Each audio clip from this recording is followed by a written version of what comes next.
अस्सलाम वालेकुम ladies and gentleman and welcome back to another episode of sports बैठक।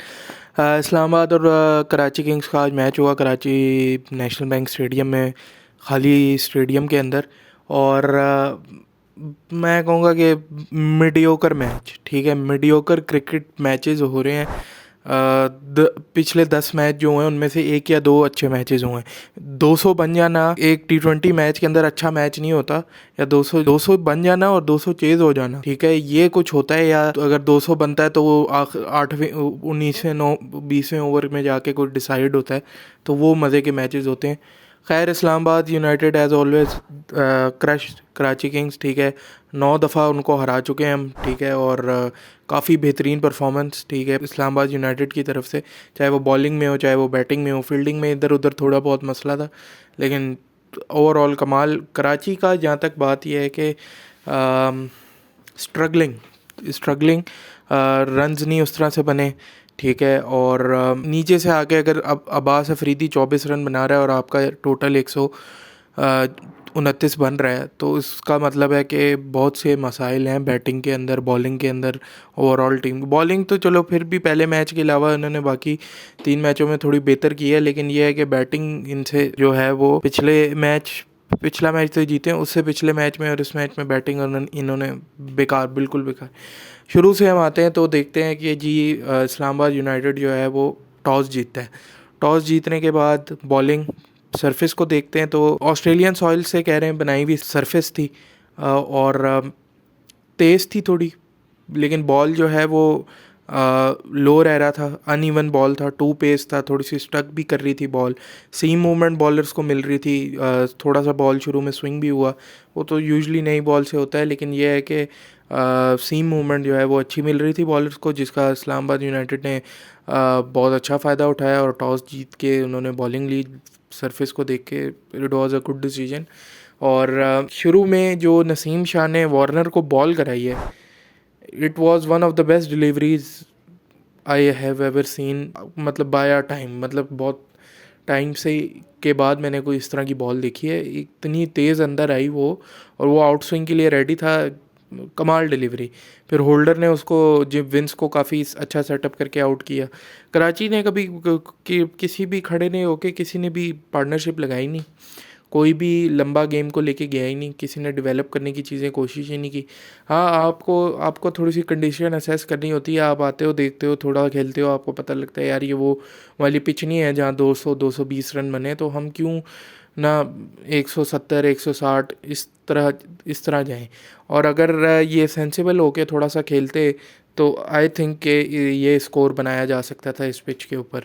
और आई थिंक कि इस्लामाबाद यूनाइटेड जो है उसने कमाल की बॉलिंग कराई। शादाब ने बेहतर बॉलिंग कराई। इमाद वसीम ऑलवेज़ T20 का बहुत अच्छा बॉलर है, क्लेवर बॉलर है, लेकिन उसने जो सेलिब्रेशन की है वो मुझे नहीं समझ आई, वो क्यों कर रहा था, वो बेहुदा लग रहा था वो करते हुए। खैर जो भी है, लेकिन ये है कि गुड बॉलिंग ओवरऑल जो है यूनिट ने काफ़ी अच्छी बॉलिंग कराई। प्लेइंग 11 में चेंजेस थे कुछ। मोहम्मद नवाज़ आया और क्या कहते हैं, आज़म ख़ान को ओपन कराया गया आज। बॉलिंग की जहाँ तक बात है कराची की, जब 130, हाँ ये एक चीज़ है कि बैक एंड में आखिरी 2 ओवर में होल्डर और उन्होंने नसीम शाह ने अब्बास अफरीदी से रन खाए हैं, तो ये मतलब कम वो नहीं है, अनबर्दाश्तेबल बात है ये, कि आप टेल एंडर से जो है वो इतना स्कोर 24-25 रन 8-10 गेंदों पे खा रहे हैं, तो ये नहीं होना चाहिए। अगर वो इससे भी कर देते, अगर वो अच्छी बॉलिंग करते तो आखिरी 10 ओवरों में 100 रन भी नहीं होना था। आखिरी 2 ओवरों को अगर आप माइनस करने तो तकरीबन 100 रन होते, 100-110। तो कहने का ये मकसद है कि बहुत मीडियोकर शो, ठीक है, कराची की तरफ से। अब उसके बाद अगर हम इस्लामाबाद की बैटिंग पे आते हैं, तो जिस तरह की पिच थी उस हिसाब से सही बैटिंग की थी। आई थिंक थोड़ा सा अग्रेसिव हो सकते थे, लेकिन ज़रूरत नहीं थी। 130 चेस कर रहे थे। फरहान, साहिबजादा फरहान अच्छे टच में लग रहा है, उसने आज भी अच्छी तेज़ इनिंग खेली। और आज़म ख़ान से ओपन कराया, ठीक है, वो आज की जिस तरह की पिच थी और जो सिचुएशन थी उस हिसाब से सही खेल के चला गया। लेकिन यह है कि अगर इस तरह के स्ट्राइक रेट से किसी दूसरी डिफरेंट सरफेस पे, ऑब्वियस ही बात है नई बॉल पे खेलना मुश्किल होता है। तो ये देखना पड़ेगा कि आगे कंटिन्यू करते हैं इसको कि नहीं। एज एन ओपनर शादाब ने अच्छी बैटिंग की, पिच के हिसाब से बैटिंग की, जहाँ जिस तरह खेलना चाहिए था उस तरह खेला, सीधे बल्ले से खेला, क्रॉस मारने नहीं गया, या क्रॉस सिर्फ उन बॉलों को उसने मारा है जहाँ जो जिन पे बनता था, बिला वजह क्रॉस द लाइन नहीं खेला। तो ये एक अच्छी चीज़ है। और ओवरऑल अगर देखा जाए तो पीएसएल के मुकाबले जो हैं वो उनमें उस तरह से मज़ा नहीं आ रहा। उसकी वजह ये है कि कोई कट थ्रोट मैचेस नहीं हो रहे, कोई 19वें 20वें ओवर वाले मैचेस नहीं हो रहे, और वो जब तक नहीं होंगे तब तक मज़ा नहीं आएगा।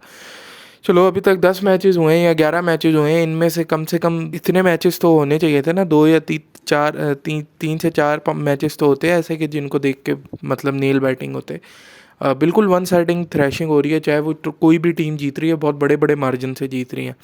तो ये नहीं होना चाहिए। अब देखते हैं अगला मैच कराची का पेशावर के साथ है, तो उसमें क्या होता है। और कराची बिल्कुल मतलब आज सरफेस भी कराची की इस तरह की नहीं होती जिस तरह की यूजली, मतलब जिस तरह की आज थी, यूजली इस तरह की नहीं होती, डिफरेंट होती है सरफेस। लेकिन यह है कि कराची जो है वो डिसअपॉइंटिंग परफॉर्मेंस कराची से, कोई मैच ही नहीं नज़र आया। ऑब्वियसली इस्लामाबाद इस वक्त सबसे अच्छी टीम जा रही है, और ऑन द पेपर भी अच्छी टीम है क्योंकि बैलेंस्ड है। बड़े नाम नहीं है लेकिन बैलेंस्ड है, बॉलर्स भी पूरे हैं, बैट्समैन भी पूरे हैं, ऑलराउंडर्स भी पूरे हैं। तो ओवरऑल बहुत बैलेंस स्क्वाड है, जिसकी वजह से अभी तक सबसे ज़्यादा, और सारे अच्छे निक में हैं। ये भी एक आपको बात माननी पड़ेगी कि सारे अच्छे गुड टच में हैं। बहुत सी टीमों के साथ ये भी है कि उनके प्लेयर्स इतने टच में नहीं हैं, तो वो भी एक फैक्टर होता है। लेकिन ये है कि इस्लामाबाद के जो जितनी भी खिलाड़ी हैं वो सारे टच में हैं, जो कि उनके लिए बहुत अच्छी एक चीज़ साबित हो रही है। आज Shadab player of the match भी बना। तो अब देखते हैं क्या होता है अगले मैच में, पेशावर और कराची के मैच में। कल ही है, तो तब तक के लिए मिलता हूँ। अल्लाह हाफ़िज़।